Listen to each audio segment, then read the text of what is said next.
Good afternoon or morning, depending on where you are. My name is Ellen Alty, and this is my presentation regarding um, my deaf culture interview for Professor Ayala, ASL 040, titled Differing Viewpoints Between Mother and Son.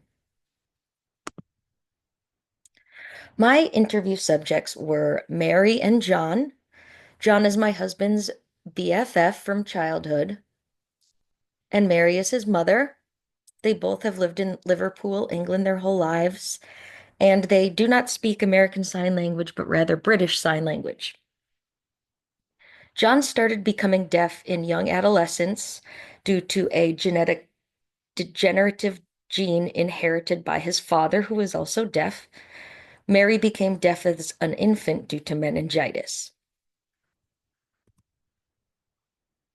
Some of the intersectionalities here between mother and son are the prelingual versus postlingual, which is Mary is prelingual. She became deaf before learning to speak spoken English, learned through hearing. John, however, didn't become deaf until after he'd learned to speak English. Mary is a heterosexual white woman in her 70s. John is a homosexual white man in his 50s, and both have lived in Liverpool, UK for their entire lives.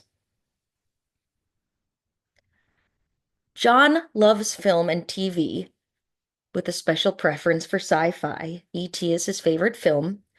Mary, in her words, doesn't care for film, but she does love watching Betty Davis on screen. I cannot say that I disagree with her.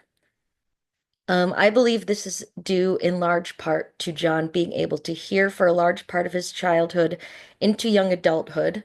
He also currently has a hearing aid that helps him hear, I think, a very little bit. Mary, however, was never able to experience films with sound. As far as romance, they both met their significant others quite young. Mary met her husband at age 14 in deaf school. John met his now husband at the age of 22. And there again, I draw the conclusion that it makes sense that the comfort of finding a partner who knows or is willing to learn sign language is as much of a factor of anyone as anyone being able to speak their own language with their significant other. But it's perhaps harder for them to find, being that the population of those knowing sign or willing to learn fluent sign is perhaps much lower than, say, someone speaking English. For instance, I'm from America.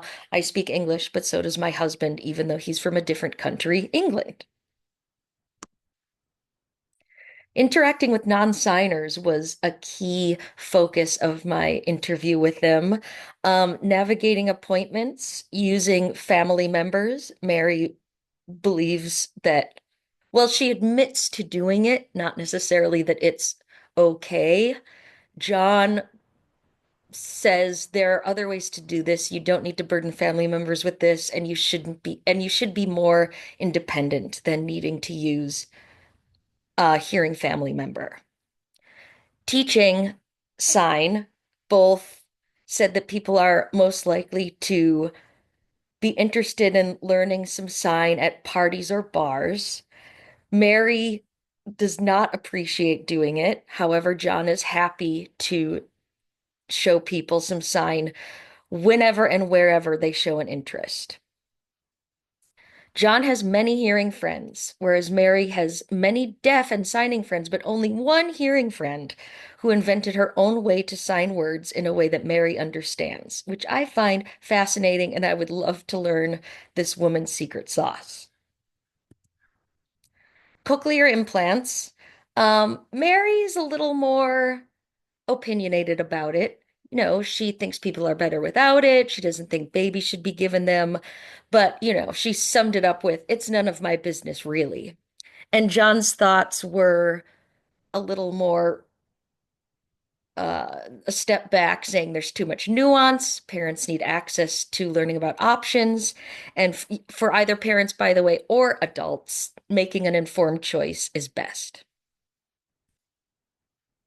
I learned about sign-supported English, which is so interesting. It's an alternative to BSL, which has its own syntax and structure. However, with SSE, you sign words as they are spoken in the syntax of spoken English.